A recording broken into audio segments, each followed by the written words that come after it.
welcome in to another episode of Beers and Ball. I'm your host, Eddie, and I'll be joining you just solo today on this afternoon for another installment to get a little Monday reaction and a quick Monday preview. It'll be a Monday, not an overreaction, just a reaction. And then we're going to get preview into Sunday night's matchup. Jordan Love versus that bad man, Aaron Rodgers. Let's get into it. So, let's just get started with the preview and review of last game, which was last night, 27-23 win over the Arizona Cardinals. Now, there's some big key takeaways that you could take from this game. Just gonna name out a few. This episode's not gonna be too long. Just something quick for you. Micah Parsons is an absolute freak when he's not getting held into oblivion. That's number one, and he proved it with a career-high 3 sacks last night. And on a pretty notoriously bad field in Arizona as well. So it should have been 4.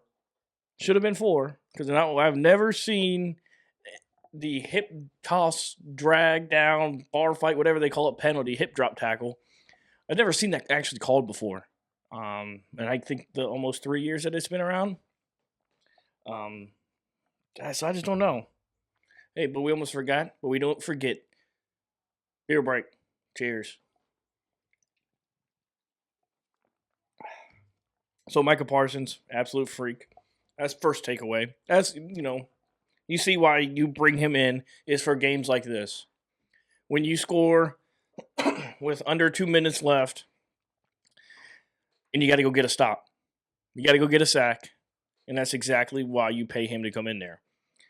Secondly, it'd be hard not to say something about it, but my guy RG, Rashawn Gary, getting a forced fumble that ended in points. Finally, a turnover that this Packers defense has been exhausted and droughted in, is needing to get a turnover, and they got it. So once that first one goes, they start really tumbling downhill. So I'm hoping that's what's going to start coming with this really active Packers defense, is that more turnovers are going to be caused, because we're going to have to get them in the fumbles, because a lot of these throws we've seen over the last 3 weeks aren't turnover worthy throws. It's usually maybe one a game that you're lucky at getting a turnover worthy throw, and it's just not looking like it at all. Second big takeaway is Jordan Love and just him staying on track. He's not having these up and down games like he has in the past. Like he's on a vertical drive up when it comes to his production. 19-29, 179 yards and a touchdown. That's all he needs to do in this Matt LaFleur's offense. He doesn't have to be Superman like Aaron Rodgers used to be. He doesn't have to be Superman, because we got a great defense and we got great supporting cast. So that's a great thing for Jordan Love. Just stay consistent. Never let the game get bigger than you, and also getting another game-winning drive. Last takeaway is the play calling on defense. I don't get it. 3rd and 23? 3rd and 16? Those you're not supposed to give those up. And it was easy. Forcing these quarterbacks to make easy hole shots against this cover 2. I mean, there was one where Hobbs just got big boyed by Marvin Harrison Jr., and that's okay. That's going to happen with players like him. But the other one, Zay Jones, just naked down the sideline. What are we doing? And then he peeped right, and then Fox peeped right into Halfley's thing, pissed off. I don't know what he needs to do. I don't know. I don't have any answers for him. I don't. This is just, he's stuck with the guys he's got on the outside. Maybe bring Carrington Valentine in and get some more reps. Maybe try and get McKinney more involved instead of in the deep center, getting them more working on the outsides, boundary sides. That's about all he can do. Because I don't see this Packer team going out and getting any more help. I really don't see it. So let's start with the first quarter, as we kind of transition to kind of just breaking down this game a little bit pretty quickly. I think the Cardinals started with a 7-minute drive that ended in 3 points. Which fine, Teams are going to do that against you if they can. Is take all the time that they can. And then the Packers responded with a 6-minute drive that got no points. Okay, not bad. And then from there, as we kind of move along, they get another field goal. Cardinals get another field goal. That's kind of all we let them do, get field goals. So we tied them at 3. It was 3-3 in the second. Just another field goal, 6-3. Arizona's up 6-3. Then they get a touchdown right before half. I mean, to arguably a top 5 tight end, and the biggest threat on this Arizona Cardinals defense and McBride. Coaches circle him, put a circle around him, and all week we're watching film. Can't let this guy beat you. They didn't just let him beat him. He beat him over the back. He was wide open. Wide ass open at the end of half. Just terrible. It's just terrible play calling. Terrible job on the field. Just absolutely terrible. Who's guarding their best player? Not me. That's what it looked. Not me. Everybody starts looking the other way. Who's guarding McBride? No, not me today. It's gonna be you. Go ahead. Hell, the person in the first row was closest person to him. That's bad defense. But the Packers get the ball back with 7 seconds left in the half. Matt LaFleur starting to give me PTSD from Cowboys game. Comes out lined up in shotgun. Here we go. Why are we doing this? Because it just analytically it doesn't make sense. Even though they got a good outcome with throwing a strike right over the middle to Dobbs, doesn't mean you should do it. So we made it.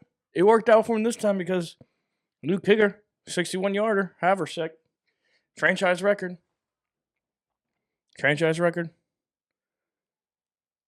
It worked this time, but it ain't gonna work every time. So you got to really be cautious in where you're going with that. So we move into the second half. We get the ball. We're down 7 at this point. So that field goal was huge. We were down 13-6 at that point. Getting the field goal made it huge. Made it one score. 9 plays, 67 yards, touchdown. Absolutely beautiful. Tied the game up. They came back down fourth quarter. Got a field goal on a long drive. Another long drive, another 11 play, 24 yards.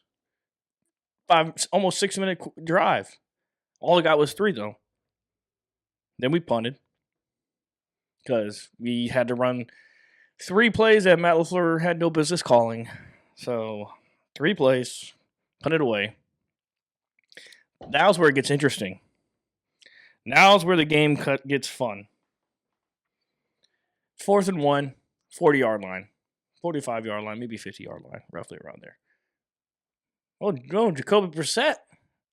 He wants to do a little tush push. Failed. Try again.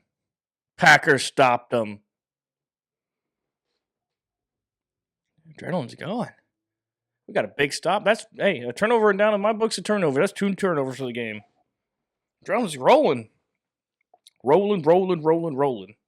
And so is Jordan Love. On a 10-play, 48-yard drive. Touchdown. Josh Jacobs. Can't beat him. Love it. Go up 27-23.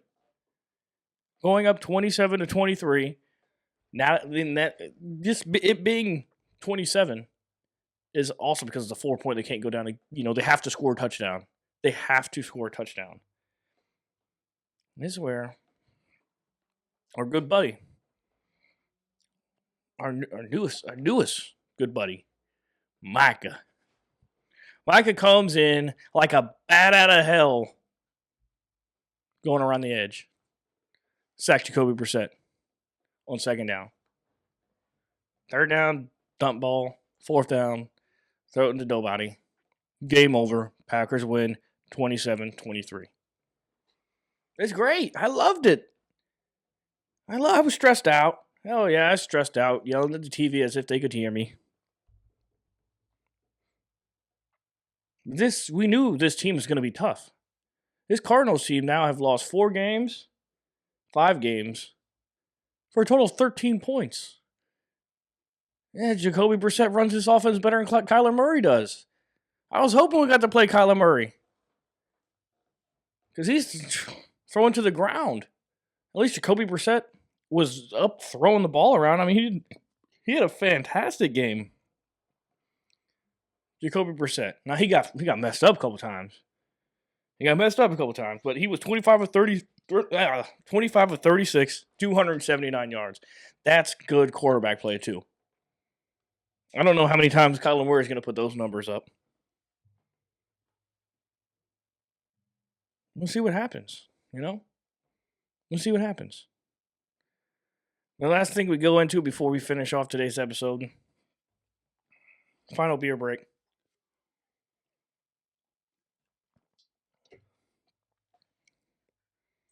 Move on to the Packers Steelers. Sunday night. Wave of emotions going to be going on in this game. Because I do truly enjoy watching Aaron Rodgers succeed. But there's not a chance in hell I'm going to be cheering for his success come Sunday. There's no chance. That is gone. Never happening. I'm sorry, old man, but we're taking you behind the shed. And he's going to have his moments because he shows it flashes. It flashes. And they're going to bring out them 6 offensive linemen. That's fine. And they got names on defense. They got names. Jalen Ramsey, they got names. Darius Slay, they got names. They got age, too. And we got age. We got young age. We got fast legs. We're going to be seeing the return of Christian Watson to this offense. This already high efficient offense is about to bring an absolute burner to the field. It's someone that's going to allow this defense, or make this defense, spread out. They're going to have to respect the deep ball. So Jordan's just going to have those windows Jordan's throwing to is just going to be bigger. And Aaron, buddy, you better get the ball away quick. You better get that ball away quick because Micah's going to come for you. Because this game isn't as personable as it is like Favre and Rodgers. There was some level. I mean, Jordan Love and Aaron Rodgers, they love it. They're good friends, So there's no like bad blood in this game. There's not going to be any fights unless, off the lineman for the Steelers tackles Rodgers again, then they'll probably fist fight. But there'll be, love for the guys because I don't know how many actual players from Rodgers last year is still on this team. I don't know if there's any. Let me know down below if there is or not. Comment down below if there are any Packer players left. I don't think so.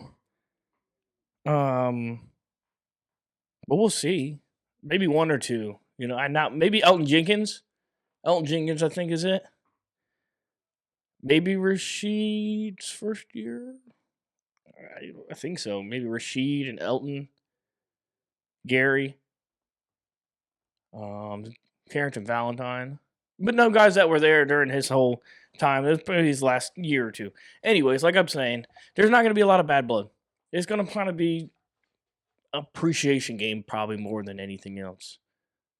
Because Rodgers loves Green Bay. There's all the Green Bay people I know still have love for Rodgers. There's still some clowns that, think he's better or should be playing for the Green Bay Packers when just tell me you don't know ball. And it's going to be really fun. We're going to talk about that more this week. Just wanted to kind of bring that into the universe as some excitement to end a Monday episode as we just roll into the week here. It's a Victory Monday. I'm happy.